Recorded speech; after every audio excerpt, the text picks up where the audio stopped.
Bismillahirrahmanirrahim. Assalamualaikum warahmatullahi wabarakatuh. Alhamdulillahi ala ihsani wa syukru lahu ala taufiqih wa amtinani. Asyhadu an la ilaha illallah wahdahu la syarika lahu ta'ziman li sya'nih wa asyhadu anna Muhammadan abduhu wa rasuluhu ila ridwani.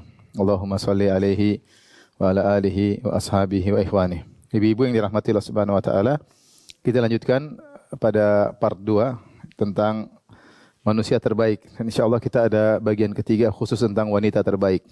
Sekarang kita masih yang umum, manusia terbaik mencakup laki-laki maupun wanita. Insyaallah pada seri berikutnya khusus hadis-hadis tentang wanita-wanita yang terbaik. Tapi yang berikutnya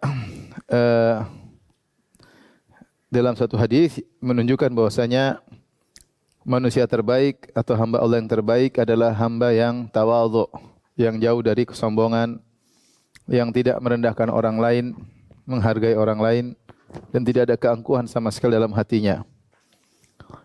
Dari Hudzaifah radhiyallahu anhu, beliau berkata, "Kunna ma'an Nabi sallallahu alaihi wasallam fi janazah."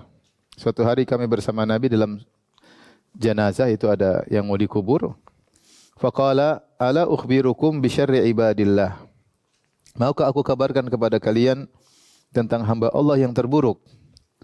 Al-fadhu, yaitu hamba yang al-fadhu. Al-fadhu yaitu perkataannya kasar, yang kalau bersikap dengan orang-orang dengan kasar, ya. Itu orang yang kasar. Ya, kasar dalam muamalahnya, kasar dalam tutur katanya, ya. Nyelekit dalam tutur katanya, ini adalah orang yang terburuk.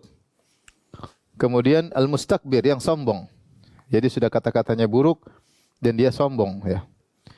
Kemudian kita lanjutkan, ala ukhbirukum bi khairi ibadillah. Maukah aku tunjukkan kepada kalian khairi ibadillah, hamba Allah yang terbaik. Ad-dhaiful mustad'af, yaitu hamba yang dhaif, yang lemah, maksudnya dia tawadhu. Ditafsirkan dalam hadis yang lain dia adalah seorang yang tawadhu. Al-mustad'af, yang terkadang orang tawadhu tersebut diremehkan oleh orang. Al-mustad'af menjadi diremehkan oleh orang lain. Dzut timrain, yang memiliki dua bilah pakaian yang usang. Lau aqsama 'ala Allahi la abarrallahu aqsamahu. Seandainya dia bersumpah dengan nama Allah, saya akan begini-begini, maka Allah akan wujudkan sumpahnya. Hadis riwayat Muslim, hadis riwayat Imam Ahmad, dan disahihkan oleh Syekh Albani rahimahullahu taala. Tapi di sini Rasulullah SAW mengabarkan kepada para sahabat ketika ada jenazah, ya. Dan ini penting karena penghujung kita semua adalah menjadi jenazah. Dan yang terbaik adalah bukan terbaik di sisi manusia. Yang terbaik adalah sisi siapa? Allah. Karena kalau kita saja jenazah selesai, penilaian manusia hilang semua. Yang tersisa hanya penilaian apa? Allah Subhanahu wa taala. Maka ini kesempatan bagi Nabi untuk beri kabar kepada para sahabat, mumpung mereka sedang melayati apa? Jenazah. Mumpung sedang melayati jenazah. Maka Rasulullah SAW kemudian mengabarkan tentang manusia terburuk dan manusia terbaik. Maka Rasulullah SAW buka dengan manusia terburuk. Syarra ibadillah, hamba Allah yang terburuk, kata Nabi SAW, adalah al-fadhul mustakbir. Al-fadhul mustakbir. Al-fadh tadi sudah disebutkan, orang yang kasar dalam perkataan, kasar dalam muamalah, nyelekit perkataannya. Dan dalam hadis Rasulullah SAW sebutkan, inna min syarrin nasi manzilatan, inna syarran nasi manzilatan yaumal qiyamah man wada'ahun nas ittiqa'a fuhsyi. Orang yang paling buruk kedudukannya hari kiamat indallah, di sisi Allah, adalah orang yang ditinggalkan masyarakat gara-gara takut kekejian lisannya. Gara-gara takut kekejian lisannya. Jadi enggak ada yang nyaman sama dia. Ya. Kalau dia di di grup, orang tidak suka. Kalau dia komentar pasti apa? Nyelekit. Orang berharap dia left group, tapi dia enggak left. Kalau ada pertemuan, dia tidak diharapkan kedatangannya. Kalau dia tidak datang, semua bilang alhamdulillah, ya. Ya. Orang bahagia kalau dia tidak ada. Ini bertanda bahwasanya dia adalah manusia terburuk. Artinya buruk di antara masyarakat umum. Beda kalau orang dibenci karena kesolehannya, sehingga kalau dia datang serasa mengganggu orang-orang yang nakal. Seperti perkataan kaum Nabi Lut kepada Nabi Lut, mereka enggak suka Nabi Lut tidak mau homo. Maka mereka berkata, akhriju ala lutin min qaryatikum innahum unasun yatatahharun. Usirlah Nabi Lut dan keluarganya dari kampung kalian, dia manusia sok suci. Nah, ini banyak kita enggak disukai orang karena kita lurus. Seperti ada orang di kantor instansi sesuatu, dia sendiri yang tidak korupsi, semua benci sama dia. Ini bukan itu yang kita maksud. Ini kita maksud dia buruk di tengah orang-orang yang baik. Secara normal orang enggak suka sama dia. Kenapa? Mulutnya kotor, nyelekit, suka merendahin orang, sombong. Dan kita tahu bahwasanya sikap arogan itu biasanya karena sombong. Orang kalau tawadhu dia enggak akan arogan. Tapi kalau dia mentang-mentang, mudah menjatuhkan, mudah menyikapi orang dengan zalim. Kenapa? Karena dia punya backingan biasanya. Biasanya dia sombong, dan sombong itu terungkap dari ekspresi dia, dari gestur tubuhnya, dari perkataannya, dari sikapnya.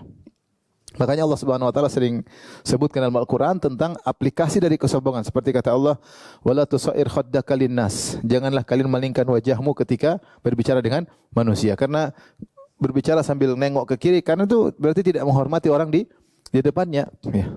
Wala tamshi fil ardi maraha. Jangan berjalan dengan gestur tubuh yang sombong. Jadi ini manusia terburuk. Mungkin di depan orang-orang hormat sama dia karena takut, karena arogan. Tapi kalau sudah jadi jenazah, dia orang terburuk di sisi Allah. Ini jadi masalah. Makanya kita jadi patokan kita bukan, ya manusia memang ada penilaian ya, tapi yang paling penting bagaimana kita di sisi Allah Subhanahu wa taala. Makanya ini tepat Nabi sampaikan ketika di saat melayati jenazah, menyampaikan mana manusia terbaik, mana manusia terburuk. Kemudian Rasulullah SAW berkata setelah itu, "Ala ukhbirukum bi khairi ibadillah." Maka aku kabarkan kepada kalian tentang hamba Allah yang terbaik. Ya. Maka yang dimaksud adalah ad-dhaiful mustad'af. Ad-dhaif kata Ibnu Hajar rahimahullah, yaitu man nafsuhu dhaifatun li tawadhu'ihi. Itu seorang yang dirinya dia rendahkan karena dia tawadhu, dia tidak merasa tinggi. Dia tidak merasa tinggi, dia tidak merasa hebat, ya. Dia tawadhu, ya. Demikian juga bisa jadi dia tawadhu karena sikap dha'fi halihi fid dunya. Dia karena dia tawadhu, pertama sikapnya dia tawadhu, kemudian kondisi ekonominya juga yang mungkin apa? Di bawah, ya. Makanya disebutkan dalam hadis tersebut dzut timrain. Dzut timrain itu pemilik dua baju yang usang. Dia tidak punya baju yang bagus sehingga baju dia usang. Baju dia usang. Dan dia al-mustad'af. Jadi dhaiful mustad'af, diremehkan oleh orang. Ya, orang-orang meremehkan dia karena kondisi dia ekonominya, penampilannya yang sangat-sangat sederhana, yaitu yang kurang rapi, kurang enak dilihat. Tapi kata Nabi sallallahu alaihi wasallam, "Lau aqsama 'ala Allahi la abarrallahu qasamahu." Seandainya dia bersumpah dengan nama Allah, Allah akan penuhi sumpahnya, yaitu Allah akan kabulkan keinginannya. Tapi ini dalil bahwasanya ibu yang dirahmati Allah Subhanahu wa taala, seorang yang tawadhu sangat dicintai oleh Allah Subhanahu wa taala. Makanya Allah ketika menyebutkan tentang ciri hamba-hamba Ar-Rahman, ciri pertama yang Allah sebutkan, wa ibadur rahmanil ladzina yamshuna 'alal ardi hauna.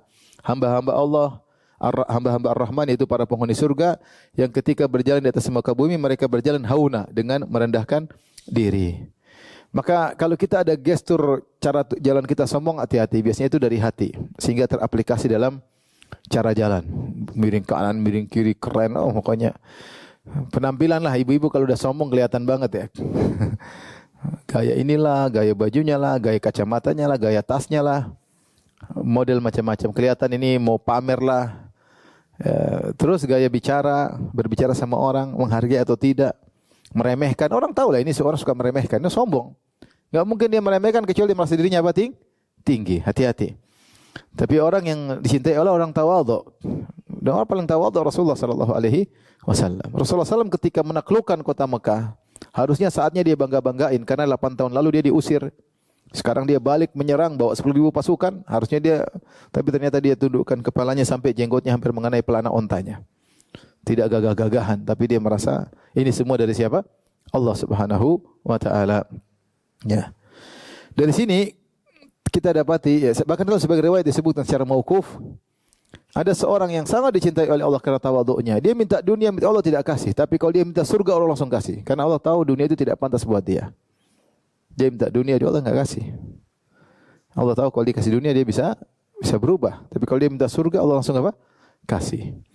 Maka ini pelajaran bagi kita, jangan kita meremehkan orang yang mungkin secara penampilan ekonomi rendah, ya. Mungkin bajunya tidak kayak baju ibu-ibu, bajunya branded ya. Sementara baju dia mungkin murah 300.000. Ibu bajunya berapa coba? Harganya berapa? Saya pengen tahu. Berapa? Saya dong start 7 juta. Saya dong start 5 juta. Harga kalau bisa bandrolnya nggak usah dilepas biar tahu. Biar tahu ya. Tapi nggak usah pakai bandrol. Dengan merek orang udah tahu harganya sekian. Ya, makanya merek di depan sini. Oleh karenanya jangan meremehkan orang yang pakai baju tanpa merek, tanpa brand-brand terkenal. Bisa jadi lebih baik daripada kita, jauh lebih baik daripada kita. Saya bacakan hadis sebagai renungan bagi kita. Dari Sahal bin Sa'ad As-Sa'idi radhiyallahu anhu. Qala, jadi agar kita ini manusia, saya bicara secara umum, parameter kita untuk menilai orang rata-rata dengan ekonomi. Benar atau tidak? Benar. Lihat ada ibu-ibu pakai mobil Lexus apa namanya hybrid sudah siapa itu? Pengen kenalan dong, guys. Coba kalau dia datang pakai Avanza siapa yang mau? Nggak ada yang. Kalau Lexus, Avanza nggak dipedulikan. Kalau Lexus beda. Pasti itu manusiawi. Kita orang pejabat, kedudukan yang tinggi, kita pasti langsung merendah di depan dia. Itu kan parameter kita, tapi parameter Allah berbeda. Ini contoh bahwasanya terkadang parameter kita sangat salah. Contoh dalam hadis Sahal bin Sa'ad As-Sa'idi radhiyallahu anhu, beliau berkata, "Mara rajulun min asyrafin nas." Ada orang mulia, termasuk orang yang mulia, yang kaya lewat di depan Nabi SAW dan para sahabat. Maka Nabi bertanya kepada para sahabat, "Ma taquluna fi hadza?" Bagaimana menurut kalian tentang orang ini? Orang semua kenal dia orang kaya, orang terpandang. Maka mereka berkata, "Hadza wallahi hariyun in khataba an yunkah, wa in syafa an yushaffa, wa in qala an yusma' liqaulihi." Ini orang ya Rasulullah, kalau dia ngelamar pasti diterima. Siapa yang enggak mau punya mantu kayak begini? Mobil mewah, necis, gagah, ganteng, kemudian lengkap ya. Kemarin saya ada akhwat minta doa. Ustaz tolong doain saya biar dapat suami yang tampan dan mapan. Wah repot ini. Tampan dan mapan. Nggak gampang. Tampan aja sudah susah. Apalagi mapan. Taib. Jadi ini orang tampan, mapan, kaya, lengkap semua. Makanya kalau dia ngelamar pasti diterima. Kalau dia kasih rekomendasi pasti diterima. Berarti kedudukannya tinggi. Dan tolong terima dia. Tolong bantu dia. Dia kasih memo, orang pasti terima. Kenapa? Berarti dia orang terpandang. Wa in qala, kalau dia ngomong pasti didengar. An yusma' liqaulihi, orang dengar. Tidak ada yang cuekin karena dia orang terpandang. Fasakata Rasulullah. Ini pandangan para sahabat, parameter manusia. Dilihat secara fisik, penampilan, ekonomi, status dan sebagainya. Rasulullah SAW diam, ya. Fasakata Rasulullah SAW, ya. Rasulullah SAW diam karena para sahabat menghukum secara zahir. Suma marra rajulun min fuqara'il muslimin. Kemudian ada seorang miskin lewat. Rasulullah bertanya lagi, faqala Rasulullah SAW, "Ma taquluna fi hadza?" Bagaimana menurut kalian orang ini? Miskin, penampilan seadanya, baju kumuh, lesuh. Qalu, kata sahabat, "Hadza hariyun in khataba alla yunka." Ini model kayak gini kalau ngelamar ditolak. Ngelamar bawa sepeda, siapa yang mau terima? Tanya udah punya kerja belum ada. Sepeda pinjam, siapa mau terima? Wa in syafa'a la yushaffa. Kalau dia beri rekomendasi atau dia menjadi perantara untuk membantu, tidak diterima rekomendasinya, memonya. Wa in qala alla yusma'a liqauli. Kalau dia ngomong enggak ada yang pedulikan, enggak didengar. Subhanallah, orang kedua. Apa jawaban Nabi sallallahu alaihi wasallam? Hadza khairun min milil ardi mithla hadza. Ini yang pertama, lebih baik daripada orang pertama tadi sepenuh bumi. Orang pertama tadi kalau sepenuh bumi berapa jumlahnya? Masih lebih baik orang yang kedua.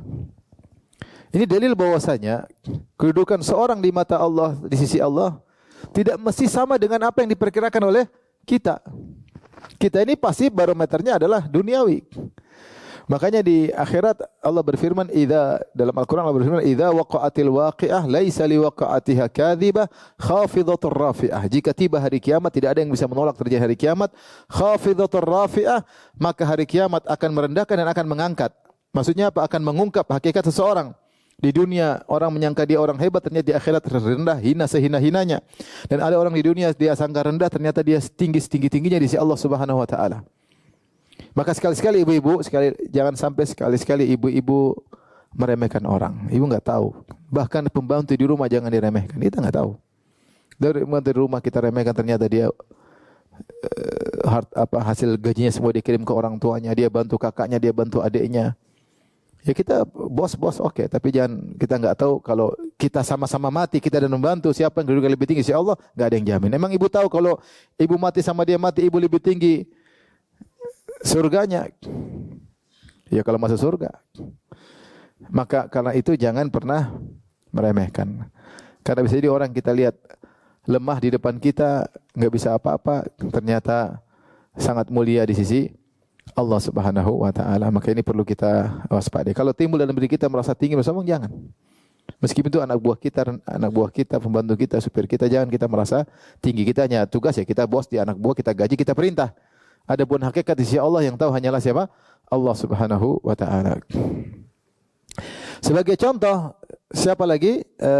Uwais Al-Qarani. Uwais Al-Qarani miskin. Sampai dia dituduh, tidak dituduh dia mencuri oleh kaumnya. Dia dituduh mencuri oleh kaumnya. Subhanallah.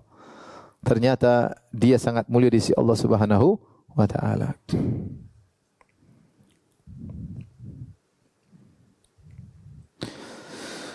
Baik. Kita lanjutkan yang berikutnya. Di antara orang-orang yang terbaik di sisi Allah adalah orang-orang yang mereka jadi tawanan perang bagi kaum muslimin. Kemudian mereka dipaksa masuk Islam, akhirnya mereka masuk Islam dengan terpaksa, akhirnya mereka menjadi muslimin yang baik. Ada model seperti orang ini, ya, karena masuk Islam karena harta, karena masuk Islam karena takut dibunuh, karena kalah perang. Ketika mereka masuk Islam, ternyata mereka merasakan indahnya Islam. Akhirnya Islam mereka indah. Seperti dalam hadis Abu Hurairah berkata terkait firman Allah, dalam hadis dari Abu Umamah Al-Bahili radhiyallahu anhu, dari sahabat Abu Umamah Al-Bahili radhiyallahu anhu qala, ya, istadhaka Rasulullah sallallahu alaihi wasallam yauman. Suatu hari Rasulullah SAW tertawa. Kata Abu Umamah Al-Bahili radhiyallahu anhu, suatu hari Rasulullah SAW tertawa. Faqila lahu, maka dikatakan kepada Nabi, ya Rasulullah, ma adhakaka? Wahai Rasulullah, apa yang buat Anda tertawa? Qala ajibtu min qaumin yusaquna ilal jannati muqarranina fil salasil. Aku takjub dengan suatu kaum yang mereka digiring menuju surga dengan rantai. Ma akrahaha ilaihim, padahal mereka sangat tidak mau dirantai dan digiring menuju surga mereka, tapi akhirnya mereka masuk surga. Jadi kata Rasulullah, saya takjub dengan suatu kaum yang tidak mau masuk surga tapi digiring dengan paksa masuk apa? Surga dengan rantai-rantai. Jadi membuat yang tertawa, padahal mau dibawa ke surga mereka enggak mau. Akhirnya dirantai supaya masuk surga. Qulna ya Rasulullah, manhum, siapa mereka itu? Kata Rasulullah SAW, qaumun minal ajam, yaitu orang-orang dari selain Arab, yaitu non-Arab. Yasbihumul muhajirun. Ketika terjadi perang, kaum muhajirin akhirnya menawan mereka karena mereka kafir, jadi tawanan perang, kalah perang. Fa yudkhilunahumul Islam, akhirnya masuk Islam atau mati. Akhirnya mereka pilih masuk apa? Islam. Daripada jadi budak, mereka masuk Islam. Ternyata setelah itu Islam mereka jadi indah. Mereka kenal indahnya apa? Islam. Jadi awalnya mereka enggak mau masuk Islam karena enggak mau masuk surga. Karena Islam surga. Selain Islam neraka. Ya tidak? Ya.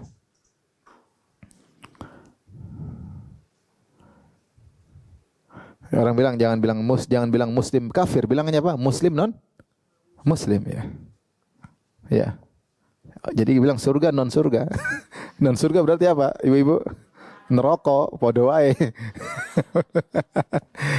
Kafir enggak boleh non muslim. Kafir kesannya neraka, ya udah. Ini surga, ini satu non surga, sama aja. Taib. Jadi mereka ini perang dengan lawan para sahabat kaum muhajirin, ternyata mereka kalah. Ketika kalah, akhirnya mereka menyerah, mereka ditawan, akhirnya mereka masuk Islam. Ternyata mereka merasakan indahnya Islam. Ternyata Islam mereka menjadi Islam yang baik. Akhirnya mereka masuk surga. Tadinya masuk Islam karena takut dibunuh. Dan ini terjadi juga pada sebagian orang yang masuk Islam karena harta. Ya, seperti dalam hadis Anas bin Malik radhiyallahu anhu berkata, ada ja'a Arabiyun fasa'ala Nabi sallallahu alaihi wasallam ghanaman bainal jabalain. Ada seorang Arab Badui datang kepada Nabi minta kambing sepenuh lembah di antara dua gunung, sepenuh lembah karena lembah itu di antara dua gunung, gunung di bawahnya lembah. Minta kambing. Fa'atahu an-Nabi sallallahu alaihi wasallam ghanaman bainal jabalain. Nabi kasih kambing sepenuh lembah. Dia masuk Islam. Terus dia pulang ke kaumnya, dia berkata, "Ya qaumi aslimu, wahai kaumku masuk Islamlah kalian. Kalau ingin dapat kambing masuk Islam. Fa inna Muhammadan a'ta ma lam yakhshal faqah." Muhammad kalau sudah kasih sesuatu dia tidak pernah takut miskin, tidak pernah ragu-ragu kasih. Maka Anas bin Malik berkata, sungguh sebagian orang masuk Islam karena dunia. Namun lama-lama ternyata Islam lebih mereka cintai daripada dunia. Awalnya karena ingin dapat dunia. Lama-lama setelah ngaji, dengar wajangan Nabi, lama-lama cinta dengan Islam. Sama seperti ini kisah ini. Mereka ini enggak suka, mereka sangat benci. Maka Nabi berkata, "Ma akrahaha ilaihim." Betapa mereka benci untuk disuruh masuk Islam, tapi mereka takut. Akhirnya mereka masuk apa? Islam. Setelah mereka masuk Islam, mereka rasakan Islam adalah agama yang sangat indah. Agama yang sangat logis. Agama yang mengajarkan kebahagiaan. Agama yang mengatur segala aturan terkait agama, terkait sosial, yang beri aturan yang sangat indah, yang sangat adil. Akhirnya mereka cinta Islam dan mereka Islamnya bagus, akhirnya mereka masuk surga. Oleh karenanya datang dari Abu Hurairah, beliau menafsirkan firman Allah, "Kuntum khaira ummatin ukhrijat linnas." Kalian adalah umat terbaik yang Allah keluarkan bagi manusia, yaitu umat terbaik yang Allah keluarkan bagi manusia. Apa kata Abu Hurairah? Khairun nasi lin nasi, yaitu manusia terbaik buat masyarakat. Ta'tuna bihim fis salasil fi anaqim hatta yadkhulu fil Islam. Itu kalian membawa orang-orang dibelenggu untuk masuk Islam. Akhirnya mereka pun masuk Islam. Tadinya dengan terpaksa, akhirnya mereka senang dengan Islam, akhirnya masuk surga. Jadi kalian adalah umat terbaik yang memaksa orang untuk masuk surga. Ini di antara manusia yang terbaik, yang akhirnya mengenal indahnya Islam, akhirnya masuk surga.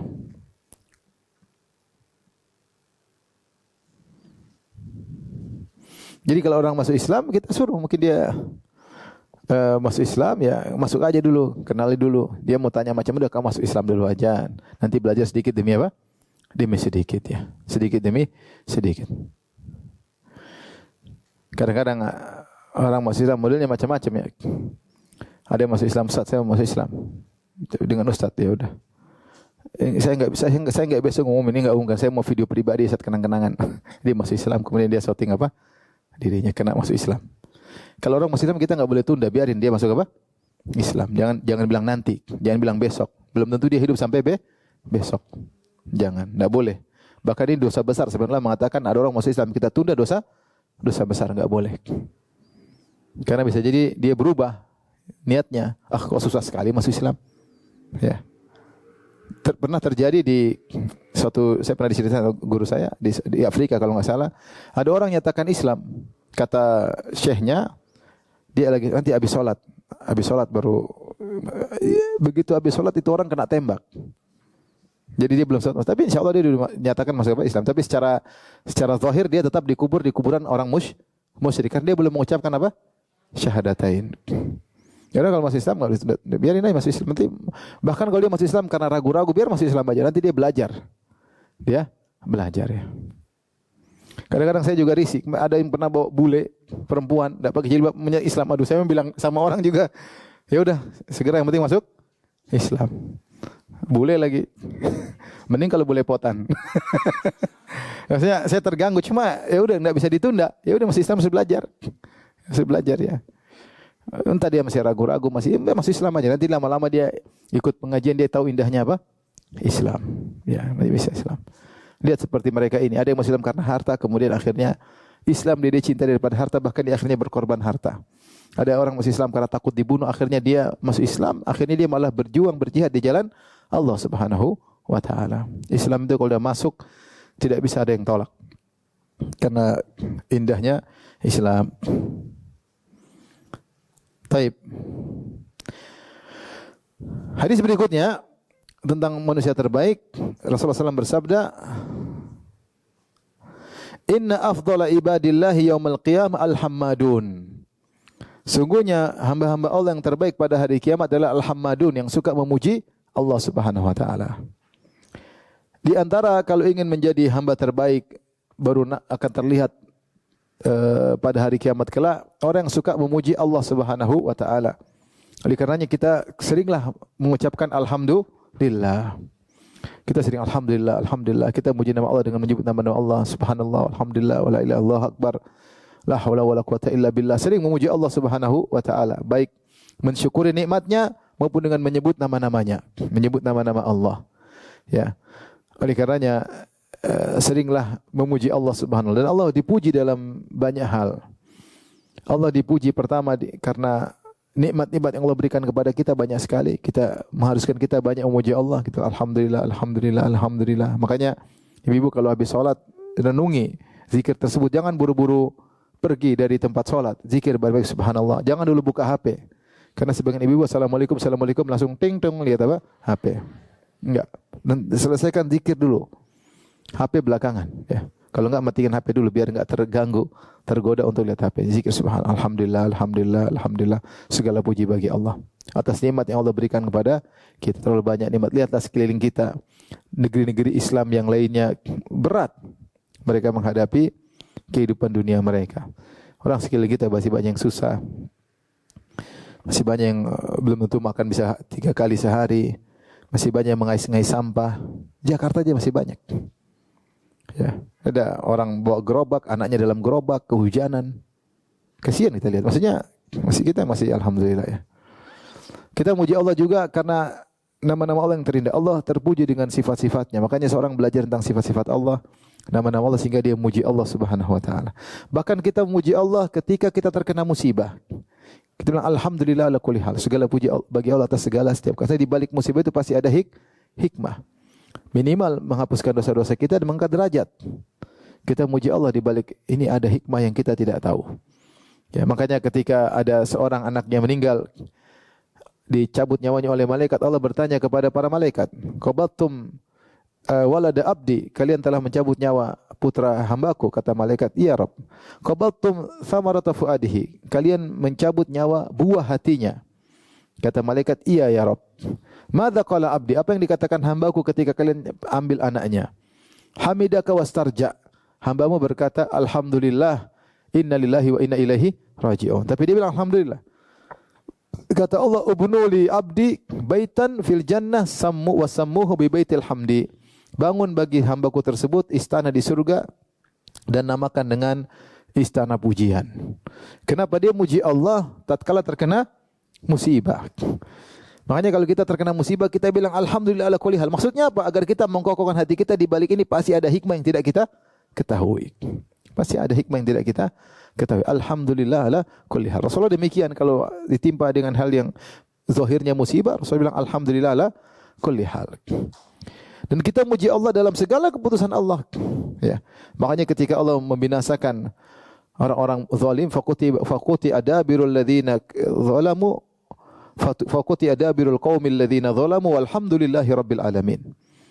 Maka Allah habisi orang-orang yang zalim, kemudian Allah bilang alhamdulillahi rabbil alamin. Segala puji bagi Allah yang telah membinasakan orang-orang kafir. Puji Allah karena di balik keputusan Allah pasti semuanya baik. Ya. Puji Allah atas kita bisa belajar agama, nikmat.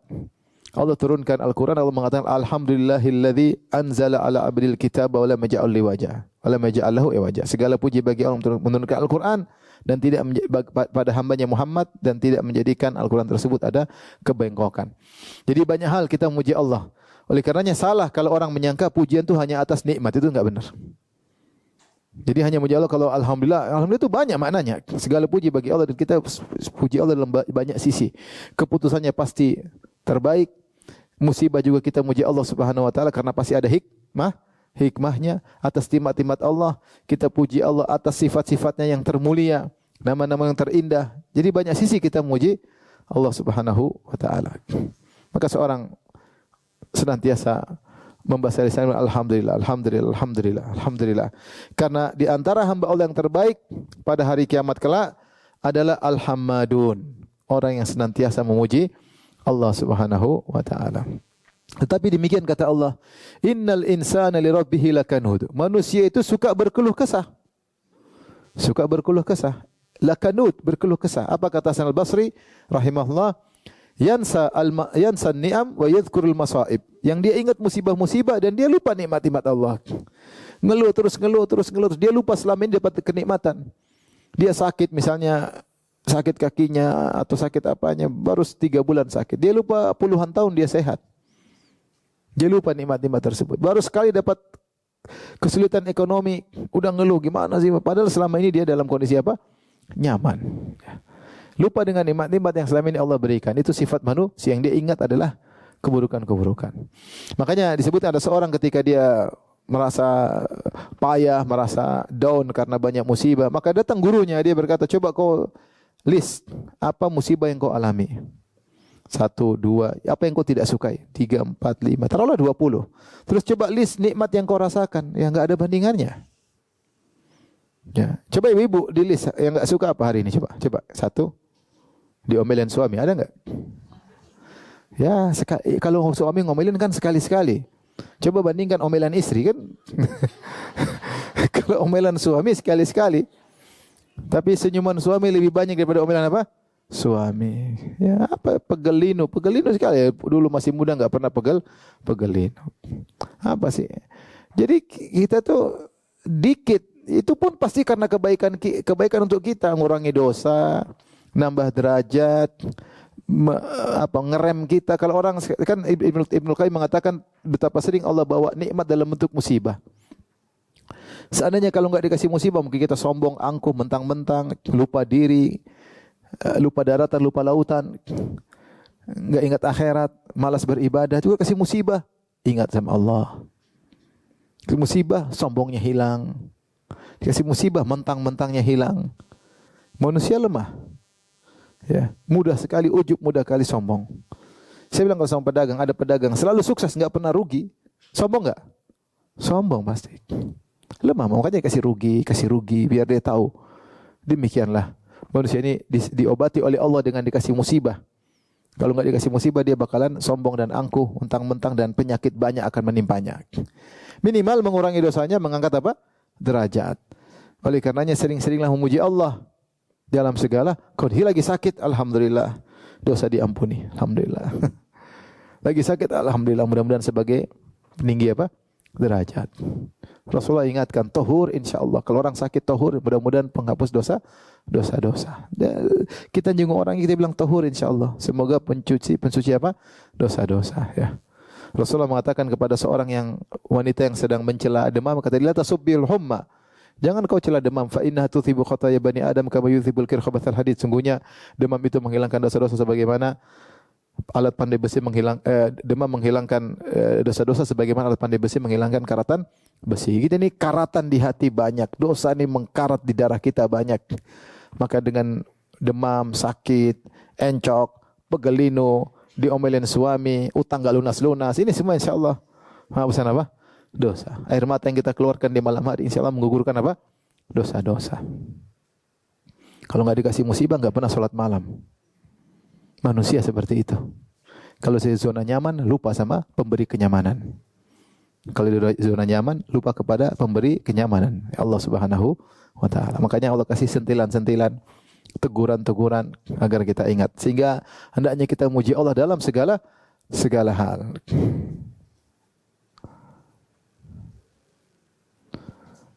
Yakin bahwasanya apa yang Allah berikan pada kita itu memang pantas buat kita. Pantas buat kita, layak buat kita, bahkan terbaik untuk kita. Senantiasa memuji Allah, senantiasa husnudzan kepada Allah Subhanahu wa taala. Taib, yang berikutnya adalah di antara orang terbaiklah orang yang menjauh fitnah, terutama fitnah yang sampai pada derajat bunuh-bunuhan, pertumpahan darah. Secara umum Rasulullah SAW mengatakan as-sa'id laman junnibal fitan. Inna sa'id laman junnibal fitan. Orang yang bahagia, orang terjauhkan dari fitnah. Fitnah apa? Fitnah yang tersembunyi, zahir maupun yang batin. Jadi orangnya para sahabat mereka sangat menjauh dari fitnah. Terutama fitnah tersebut bergejolak sampai carut marut, sampai banyak pertumpahan darah. Rasulullah SAW mengatakan satakunu fitanun, akan muncul fitnah-fitnah. Al-qa'idu fiha khairu minal mashi, yang duduk lebih baik daripada yang berdiri. Ya ini semakin jauh tidak ngikutin fitnah, dia duduk aja. Lebih baik daripada yang berdiri nengok-nengok. Wal mashi fiha khairun minal wal qa'im. Al-qa'id fiha khairu minal qa'im, yang duduk lebih baik daripada yang berdiri. Wal qa'imu fiha khairu minal mashi, yang berdiri lebih baik daripada yang berjalan menuju fitnah. Yang menuju fitnah. Wal mashi fiha, yang berjalan menuju fitnah, khairun minas sa'i, lebih baik daripada yang berlari. Man istashrafaha istashrafathu, siapa yang mencoba-coba dekat dia akan ditarik oleh fitnah tersebut. Jadi seorang berusaha berfitnah menjauh. Tidak usah komentar, tidak usah analisa, tidak usah lihat. Karena kalau sudah lihat pasti komentar, menganalisa padahal salah, data tidak lengkap dan tidak ada faedahnya. Paling minimal waktunya terbuang untuk ngikutin fitnah ini, fitnah itu, fitnah ini, fitnah itu.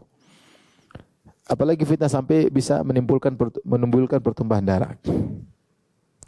Orang kalau sudah fitnah, musim fitnah, mau bicarain orang sembarang, mau maki orang terserah, mau gelari macam-macam, kampret, cebong, kadrun, semua orang cuek. Padahal semua kan dicatat malaikat. Emang bilang kadrun nggak dicatat? Emang bilang kampret nggak dicatat malaikat? Emang bilang apa tadi satunya lagi? Cebong nggak dicatat malaikat? Catat semua. Catat semua, catat. Ini ada hitungannya sendiri. Kata Allah Subhanahu wa taala, "Wala tanabazu bil alqab." Jangan kalian beri gelaran-gelaran yang buruk. Enggak boleh. Enggak boleh beri gelaran-gelaran yang buruk. Sama muslim ya, dia saudaramu muslim. Dia sedang apa? Muslim. Musim fitnah, darah murah, tumpah darah, bunuh sana, harga diri jadi murah, tidak ada harganya. Intihakul a'rad, banyak harga diri dijatuhkan, oh sudah macam-macam, tidak peduli. Taib. Hadis diriwayatkan oleh Kurz al-Khuzai radhiyallahu anhu, sahabat Kurz al-Khuzai, dia berkata, qala a'rabiyun, datang seorang Arab Badui kemudian berkata, "Ya Rasulullah, hal li hadzal islami min muntaha?" Ya Rasulullah, apakah Islam ini ada ujungnya, yaitu cuma selesai jazirah Arab saja, ataukah masih berlanjut ke tempat lain? Apakah Islam cuma jazirah Arab? Orang Arab Badui tanya. Rasulullah SAW berkata, "Na'am, man yuridillahu bi khairan min Arabin aw ajamin adkhalahu alaihim." Na'am, benar. Siapa yang Allah menghendaki kebaikan baginya, Arab maupun non-Arab, Allah akan masukkan Islam ke dalamnya. Yaitu maksudnya Islam tidak hanya terbatas pada orang-orang Arab. Dia akan melampaui jazirah Arab. Dan itu adalah ciri dakwah Nabi. Nabi sejak awal Islam bukan untuk orang Arab saja. Makanya Bilal masuk Islam enggak? Bilal Habasyi bukan Arab. Salman Persia bukan Arab. Rasulullah kirim surat juga kepada Heraklius Romawi bukan Arab. Rasulullah SAW kirim ke Raja Persia bukan Arab. Rasulullah SAW kirim kepada Raja Mesir Al-Muqawqis juga bukan Arab. Dakwah Rasulullah Islam untuk alam semesta. Wa ma arsalnaka illa rahmatan lil alamin. Tidaklah kami mengutus engkau kecuali sebagai rahmat bagi alam semesta. Tabarakalladzi nazzal furqana ala abdil yakunil alamin nadhira. Kami turunkan Al-Qur'an kepada hamba kami, hambanya liyakuna lil alamin nadhira, agar Rasulullah menjadi pemberi peringatan bagi seluruh alam semesta. Jadi tidak terbatas pada Arab. Maka jangan bikin isu bahwasanya sunnah itu buat orang apa? Arab. Hati-hati. Ini yang mungkin bisa dari Yahudi. Yahudi itu dia tidak mau masuk Islam. Kenapa? Dia menganggap Muhammad adalah nabinya orang Arab. Yahudi itu tahu Muhammad benar sallallahu alaihi wasallam, tapi dia bilang Muhammad itu nabinya orang Arab. Kami Bani Israel punya nabi sendiri. Ini bisa masuk ke dalam kaum muslimin. Sunnah-sunnah cek dulu lah, kita filter dengan tradisi kita. Yang oke kita terima, yang enggak kembalikan ke Arab, itu Arab. Sehingga banyak sunnah-sunnah Nabi dianggap itu sunnah-sunnah untuk orang Arab aja. Padahal ini umum. Jilbab dianggap ini model jilbab ini tutup lengkap ini Arab. Kalau kita pakai enggak usah gitu sudah enggak apa-apa. Kelihatan rambut, kelihatan belahan dada sedikit, kelihatan betis. Ini pakaian kesopanan. Ada yang ngomong gitu, ada yang ngomong gitu. Karena jilbab itu Arab. Nah, kita modifikasi dengan nilai-nilai kita, tradisi kita. Padahal Islam itu datang untuk memfilter tradisi, bukan tradisi memfilter apa? Islam. Jadi kan bilang ini orang Arab, enggak. Ya, nanti sunnah-sunnah banyak dibilang ini buat orang Arab, kita enggak cocok. Sehingga ditolak. Taib, kata Nabi SAW, Islam, siapa yang Allah ingin kebaikan dari Arab maupun non-Arab, Allah akan buat dia Islam masuk ke dalamnya. Berkata Arab Badui tersebut, "Summa madza ya Rasulullah?" Kalau Islam sudah tersebar, kemudian apa yang terjadi Rasulullah? Kata Rasulullah SAW, "Tsumma taqa'u fitanun kadzulami." Kemudian akan muncul fitnah-fitnah seperti zalam, yaitu kegelapan yang bertumpuk-tumpuk. Kegelapan yang saling bertumpuk satu di atasnya. Orang Arab ini heran, Rasulullah bilang nanti Islam tersebar, kemudian muncul fitnah. Kala wallahi ya Rasulullah. Ya, tidak akan terjadi ya Rasulullah seperti itu. Dia enggak tahu dia kok bisa sampai fitnah numpuk-numpuk seperti itu. Kata Rasulullah SAW, bala akan terjadi. Walladzi nafsi biyadihi, demi zat yang jiwaku berada di tangannya. La ta'udunna fiha asawida subba. Kalian akan kembali suatu zaman seperti asawida subba. Asawida subba maksudnya ular yang sebelum matok dia berdiri. Ular kobra kan angkat dulu kepalanya ini kan, baru dia matok. Kalian akan seperti itu, seperti ular yang berdiri siap mematok lantas mematok. Yadribu ba'dukum riqaba ba'd. Kalian saling memenggal kepala satu dengan yang lainnya. Ini akan terjadi fitnah seperti itu, pertempuran di antara kaum muslimin. Fa khairun nasi yawma idzin mu'minun mu'tazilun fi syi'bin minasyi'abi. Orang terbaik di zaman seperti itu adalah seorang yang memisahkan diri, menjauhkan diri, tinggal di salah satu lereng-lereng gunung, yattaqillah, bertakwa kepada Allah di situ, dia beribadah di situ. Wa yadharun nasa min syarrihi, kemudian dia tidak mengganggu manusia. Udah, jangan sampai saya terpancing fitnah, jangan sampai saya ikut komentar, jangan sampai saya ikut memanjangkan tangan, ikut serta ya ada saham, ikut berpartisipasi dalam fitnah, maka dia menjauh. Ini adalah salah satu bentuk manusia terbaik di zaman fitnah. Ini fitnah yang sangat dahsyat sampai bunuh-bunuhan. Jadi kalau ada kita dengar ada orang muslim Islam kelain dengan orang Islam, jauh, jangan ikut-ikutan. Apakah terjadi? Jangan ikut-ikutan sama sekali. Islam kelain Islam, bunuh-bunuhan. Seperti beberapa waktu silam, orang demo dibilang jihad, jihad fisabilillah, jihad. Yang mau dilawan juga polisi-polisi, juga orang Islam. Mana suruh jihad, suruh bunuh orang Islam. Jadi kalau demo aja, jangan bilang apa? Jihad, sehingga orang panas kayaknya mau lawan setan ya. Akhirnya kan bisa emosi. Kalau emosi, yang aparat juga emosi, selesai. Yang membunuh atau dibunuh sama-sama orang Islam. Tidak boleh seperti itu. Kalau ada fitnah menimbulkan pertumpahan darah, kita menjauh, enggak usah ikut-ikutan. Enggak usah ikut-ikutan. Bahkan dalam hadis, kalau fitnah sangat luar biasa, orang sampai masuk ke rumahmu, maka Rasulullah mengatakan, kun khairu abdillah. Jadilah engkau Abdullahil maqtul, wala tukun Abdullahil qatil. Jadilah engkau hamba yang terbaik, itu jadilah engkau hamba yang terbunuh, jangan engkau bunuh. Sampai terjadi fitnah, harus dibunuh atau membunuh, kita enggak tahu mana benar mana salah. Sudah, kita pasrah. Bertemu dengan Allah, jangan sampai kita membunuh orang lain. Ngeri. Nah, mungkin fitnah yang kita hadapi sekarang tidak sampai setingkat itu, tapi secara umum ibu-ibu yang semakin jauh dari fitnah itu yang terbaik. Ibu-ibu yang tidak suka fitnah Korea itu lebih baik. Fitnah dunia itu lebih apa? Baik. Ibu-ibu yang tidak suka lihat berita-berita artis itu lebih baik. Semua fitnah ini, fitnah. Nonton artis, berita artis sudah mencerai, sudah dicerai. Terus ngapain lihat cerai dicerai? Sini ngomongin, si komentar ini, kasus ini. Buang-buang umur ibu-ibu. Ibu udah pada tua, tahu enggak? Kalau udah tua enggak usah buang-buang umur. Jauh dari fitnah. Paling orang terbaik di fitnah, kata Nabi SAW, ketika ditanya tentang fitnah, kata Rasulullah SAW, falyasa akabaituka, jadikanlah rumahmu lapang bagimu. Itu sering di rumah sibuk ngurus ini ngurus ini. Udah ibu bikin nasi goreng, bikin apa kayak, mending daripada nonton yang enggak. Mending bikin pisang goreng, nasi goreng, apa lagi? Apa kayak masak apa kayak kue bluder lah, kue apa kayak. Bikin daripada ngurusin artis, ngurusin yang tidak. Kata Rasulullah SAW, ya, alaika bi khasati amrik wa da'anka amral awam. Hendaknya kau sibuk dengan privasimu dan tinggalkanlah urusan banyak orang. Privasi kita banyak. Ibu privasinya apa? Suami, privasi. Urusin suami itu yang benar. Jangan sampai masuk rumah mukanya belok, mukanya semerawut. Jangan di. Gimana dia masuk rumah berseri-seri? Gimana dia masuk rumah ketemu ibu langsung masuk rumah langsung cari ibu? Gimana caranya? Berarti dia menantikan dari kantor tuh pingin ketemu ibu. Bukan ketemu ibu tambah sumpek mukanya. Ini berarti masalah. Nggak, privasi ibu diperbaiki sama suami. Ibu gimana? Dia suami yang bahagia itu suami yang pingin pulang ke rumah. Benar nggak ibu-ibu? Kalau suami ibu nggak pingin pulang ke rumah, ibu bermasalah. Atau suami bermasalah. Ya. Suami yang baik itu dia merasa betah ngobrol sama istrinya, bukan istri orang. Bagaimana caranya ibu bisa buat ini privasi, benar privasi, urusin privasi. Dan hadis seperti ini banyak. Rasulullah SAW mengatakan min husni islamil mar'i tarkulu ma ya'ni. Di antara keelokan Islam seorang meninggalkan yang bukan urusannya. Ibu ngapain urusan artis dibaca?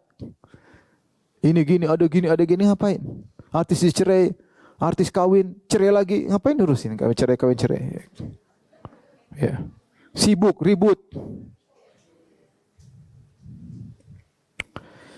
Buang-buang umur ya.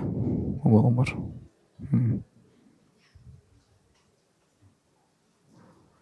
Waktu habis. Oleh karenanya semakin jauh dari fitnah semakin apa? Baik.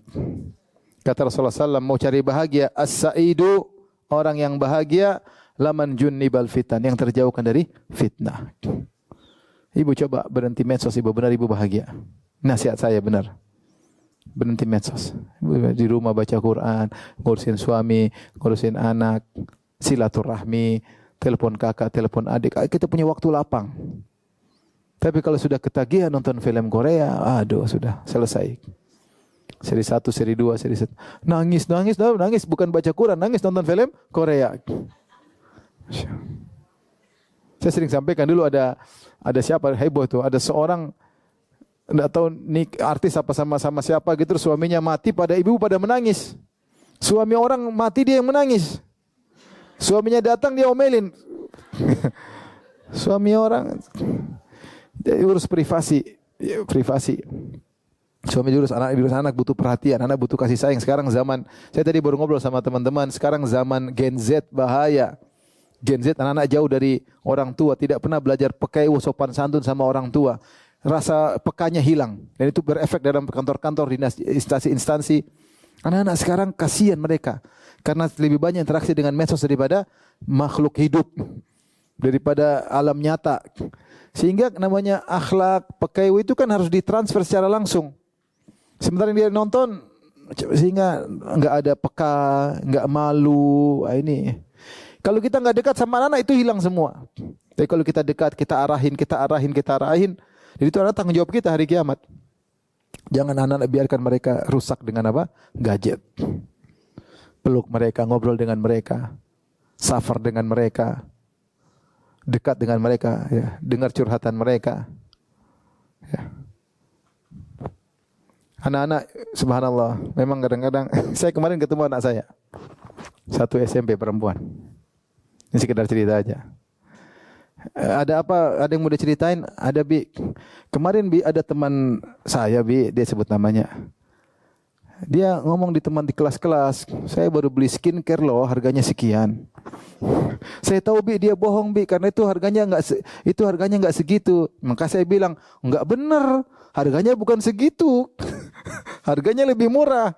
Teman marah Bi.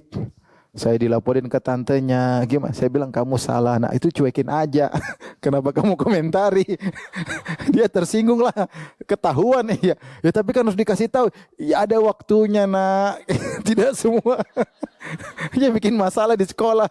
Jadi dia tahu ini bohong, langsung itu bohong ya. Iya temannya ngamuk lah. Ya ini kan kita kalau nggak dengar langsung kita nggak bisa ngarahin. Ya ada waktunya. Nanti kalau ngomong berdua, jangan depan umum. Oh enggak gitu, biasanya dia bilang harga 1 juta, cuma 200.000, saya punya, kan ini ngamuk yang bilang 1 juta tadi. Udah gaya-gaya jadi orang kaya, ternyata ketahuan harga murahan. Misalnya, atau sebaliknya dia bilang ini harga mahal, ternyata murah, dia mau jaya orang kaya. Akhirnya kalau dekat sama anak-anak, mudah-mudahan Allah jaga anak-anak kita semua ya. Gen Z ini repot ya, dia punya cara analisa sendiri, kalau kita enggak bimbing, dia analisa ikut medsos, ngeri. Makanya ibu jangan suka medsos iya doang tapi enggak Medsos. Urus anak-anak itu, anak-anak diurusin. Jangan sibuk ketemu teman, grup apa. Kasihan anak-anak itu. Anak itu butuh kasih sayang ibunya. Baru jadi anak-anak disayang sama orang tuanya. Saya dulu aja disuap sama ibu saya sampai saya kelas 4 SD, disuapin. Saking perhatian sama anaknya. Sekarang mana suruh makan sendiri, anak rajin makan sendiri. Ibu main HP, ya ibunya main HP. Tapi kita lanjut yang terakhir. Di antara hamba Allah yang terbaik di akhir zaman ketika muncul Dajjal. Ada seorang mukmin yang Rasulullah sebut sebagai mukmin yang terbaik. Siapakah dia? Kita bacakan. Dalam hadis Abu Sa'id Al-Khudri radhiyallahu anhu, Rasulullah berkata, "Ya'ti Dajjal, akan datang Dajjal."